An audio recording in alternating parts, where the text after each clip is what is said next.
Kalau kita ngomongin sepak bola, ada klub yang dikenang karena trofinya. Tapi ada juga klub yang lebih dari itu, yang jadi legenda karena identitas, semangat, dan ikatan sucinya dengan para pendukung. Nah, hari ini kita akan bedah salah satunya, Borussia Dortmund dan tembok kuning mereka yang ikonik. Kita akan telusuri kisah dramatis mereka ya.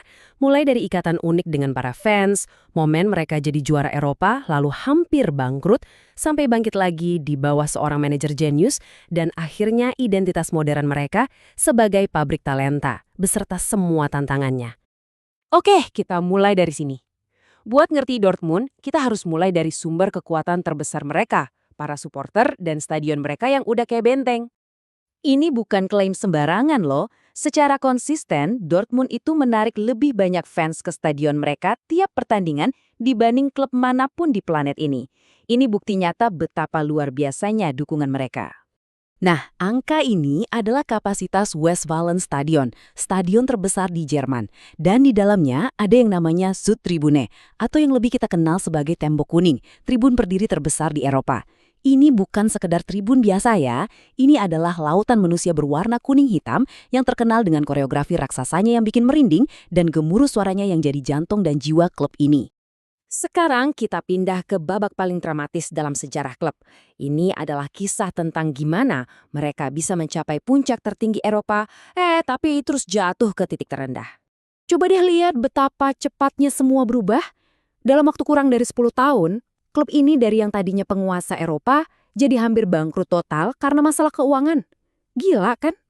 Coba kita ingat-ingat sebentar momen ajaib itu. Final Liga Champions 1997. Ricken, anak muda asli Dortmund, masuk lapangan. Dan dengan sentuhan pertamanya, boom! Dia melambungkan bola melewati kiper Juventus buat ngunci trofi. Bener-bener momen dongeng. Jadi apa yang salah? Kok bisa sampai separah itu? Ternyata keputusan nekat buat jadi klub publik pertama di Jerman, ditambah manajemen keuangan yang sembrono dan kegagalan di lapangan, jadi resep bencana. Utang numpuk, nilai saham mereka anjlok lebih dari 80% dan klub pun terseret ke jurang kehancuran. Nah, puncaknya di sini nih. Tahun 2003, situasinya udah kritis banget. Sampai Dortmund harus nerima pinjaman darurat 2 juta euro. Dan tahu dari siapa? Dari rival abadi mereka, Bayern Munich. Cuma buat bayar gaji pemain. Kebayang nggak sih betapa putus asanya mereka saat itu? Tapi, dari titik terendah inilah muncul harapan baru. Seorang manajer berkacamata, senyumnya lebar, dan punya filosofi yang bakal mengubah segalanya. Selamat datang di era Jurgen Klopp. Klopp membawa gaya main yang namanya gegenpressing, intens dan ngebut. Gampangnya gini, begitu Dortmund kehilangan bola, mereka nggak mundur buat bertahan. Tapi para pemain yang langsung royok lawan buat ngerebut bola lagi secepat mungkin. Biasanya di area berbahaya.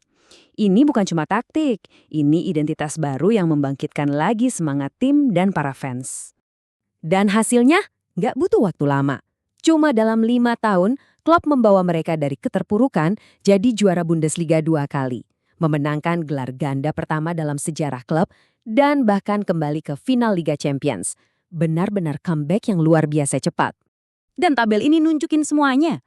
5 trofi besar dalam 6 tahun. Dortmund berhasil kembali ke puncak sepak bola Jerman dan Eropa. Setelah era klub selesai, Dortmund harus beradaptasi lagi. Nah, mereka pun membangun identitas baru sebagai salah satu pabrik talenta terbaik di dunia, dengan model bisnis yang sukses banget. Filosofi mereka jelas. Cari pemain muda berbakat, kasih mereka panggung buat bersinar di depan 80.000 fans. Kembangkan mereka jadi bintang, terus jual dengan keuntungan gede buat modalin siklus berikutnya. Cerdas. Contoh paling barunya, bintang Inggris Jude Bellingham yang dijual ke Real Madrid dengan harga fantastis 103 juta euro. Ini adalah bukti nyata kalau modal bisnis mereka beneran Jerman. Dan Bellingham bukan satu-satunya loh. Keberhasilan mereka konsisten banget, sampai-sampai 3 pemainnya menang penghargaan Golden Boy pas masih main di klub. Mereka juga jadi batu loncatan buat bintang-bintang kayak Ousmane Dembele dan Jadon Sancho yang semuanya jadi pemain top sebelum dijual mahal. Tapi, di balik semua kesuksesan di lapangan, identitas Dortmund dan basis penggemarnya itu jauh lebih kompleks. Ternyata, ada semacam pertarungan internal yang terus terjadi di tribun mereka. Nah, yang menarik banget di sini adalah dualisme ini. Di satu sisi, ada gerakan fans yang progresif banget, yang berjuang melawan rasisme dan rajin berdonasi untuk tujuan mulia. Tapi di sisi lain, klub ini juga terus berjuang melawan faksi-faksi kanan jauh yang ternyata masih ada dari dulu. Pertarungan nilai-nilai ini baru-baru ini diuji oleh sebuah kontroversi besar yang benar-benar mempertanyakan inti identitas mereka sebagai klub rakyat. Jadi ceritanya, di tahun 2024, klub mengumumkan kesepakatan sponsor dengan produsen senjata, Rheinmetall.